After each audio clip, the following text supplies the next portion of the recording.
آج شعبان کی 15ویں شب ہے، اس کو شب برات کہتے ہیں، یعنی وہ رات جس میں مخلوق کو گناہوں سے بری کر دیا جاتا ہے۔ اس کے بارے کے اندر بہت زیادہ افراد و تفرید پائی جاتی ہے۔ ایک طبقہ وہ ہے کہ جو اس کے بہت زیادہ فضائل بیان کرتا ہے، اس کے اندر مخصوص طرح سے خاص نوافل کی ترغیب دیتا ہے، خاص طرح کی عبادات بتلاتا ہے، اور دوسرا طبقہ وہ ہے کہ جو مطلق اس کا انکار کر دیتا ہے کہ اس کی کوئی فضیلت ہے ہی نہیں۔ حالانکہ شب برات کے فضائل کے بارے میں کتب احادیث میں متعدد روایات ملتی ہیں، گو کہ وہ روایات سند کے اعتبار سے ضعیف ہیں، تاہم مورخین کے اصول کے مطابق فضائل میں قابل استدلال ہیں، بالخصوص جب کہ متعدد روایات سے اس کے فضائل ثابت ہوں۔ تقریباً 10 صحابہ کرام سے اس رات کے متعلقہ حدیث منقول ہیں۔ ایک حضرت عائشہ رضی اللہ عنہا فرماتی ہیں کہ شعبان کی 15ویں شب کو میں نے نبی کریم صلی اللہ علیہ وسلم کو اپنی آرام گاہ پر موجود نہ پایا تو تلاش میں نکلی، دیکھا کہ آپ جنت البقیع کے قبرستان میں ہیں۔ پھر مجھ سے فرمایا کہ آج شعبان کی 15ویں رات ہے، اس رات میں اللہ تعالیٰ آسمان دنیا پر نزول فرماتا ہے اور قبیلہ بنی کلب کی بکریوں کے بالوں کی تعداد سے بھی زیادہ گناہ گاروں کی بخشش فرماتا ہے۔ دوسری حدیث میں ہے کہ اس رات میں اس سال پیدا ہونے والے ہر بچے کا نام لکھ دیا جاتا ہے، اس رات میں اس سال مرنے والے ہر آدمی کا نام لکھ دیا جاتا ہے،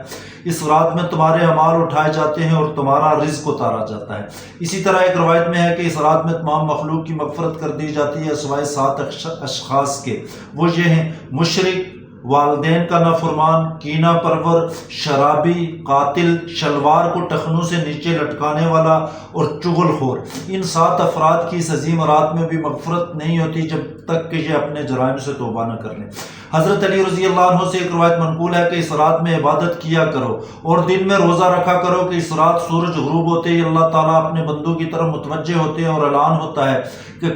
کون ہے جو گناہوں کی بخشش کروائے، کون ہے جو رزق میں وسعت طلب کرے، کون مصیبت زدہ ہے جو مصیبت سے چھٹکارا حاصل کرنا چاہتا ہے۔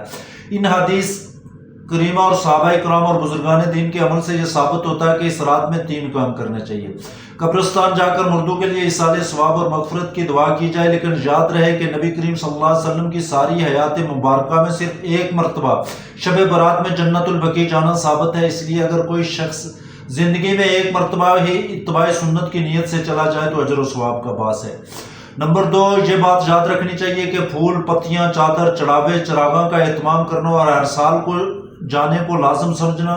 اس کو شب برات کے ارکان میں داخل کرنا ٹھیک نہیں ہے۔ جو چیز نبی کریم صلی اللہ علیہ وسلم جس درجے میں ثابت ہے اس کو اسی درجہ میں رکھنا چاہیے، اسی کا نام اتباع ہے۔ اس رات میں نوافل، تلاوت، ذکر و اذکار کا اہتمام کرنا، اس بارے میں یہ واضح رہے کہ نفل ایک ایسی عبادت ہے جس میں تنہائی مطلوب ہے، یہ خلوت کی عبادت ہے، اس کے ذریعے انسان اللہ کا قرب حاصل کرتا ہے، لہٰذا نوافل وغیرہ تنہائی میں اپنے گھر میں ادا کرنے چاہیے، اس موقع کو غنیمت جانے۔ نوافل کی جماعت اور مخصوص طریقہ اپنانا درست نہیں ہے۔ فضیلت والی راتیں ہیں، ان میں شور و شغب، میلے، اجتماع منعقد کرانا،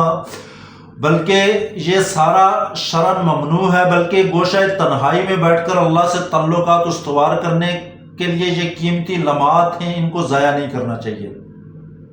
دن میں روزہ رکھنا بھی مستحب ہے، ایک تو اس بارے میں حضرت علی رضی اللہ عنہ کی روایت بھی ہے، اور دوسرا نبی کریم صلی اللہ علیہ وسلم ایام بیس کے روزہ کا اہتمام فرماتے تھے، لہٰذا اس نیت سے اگر روزہ رکھا جائے تو موجب اجر و ثواب ہوگا۔ باقی اس رات کے اندر پٹاخے بجانا، آتش بازی کرنا، حلوے کی رسم کا اہتمام کرنا، یہ سب خرافات اور اسراف ہیں، اور اگر کوئی خاص فضیلت کے اعتبار سے کوئی خاص عبادت بتلاتا ہے یا کرتا ہے تو وہ بھی شریعت سے ثابت نہیں ہے۔ شیطان انسان کو ان فضولیات میں مشغول کر کے اللہ کی مغفرت اور عبادت سے محروم کر دینا چاہتا ہے، نبی کی اتباع سے دور کر دیتا ہے، اس لیے یہی کیونکہ شیطان کا اصل مقصود ہے۔ بہرحال اس کی رات کی فضیلت بے اصل نہیں ہے، سلف صالحین نے اس رات کی فضیلت سے فائدہ اٹھایا ہے۔ کوشش کرنی چاہیے کہ انسان جتنا کچھ کر سکتا ہے اس رات کو کرنا چاہیے، اگر زیادہ آپ کچھ نہیں کر سکتے تو کم از کم اس بات کی کوشش کرنی چاہیے کہ عشاء کی نماز کو بھی جماعت کے ساتھ ادا کیا جائے اور صبح کی نماز کو بھی جماعت کے ساتھ ادا کر دیا جائے،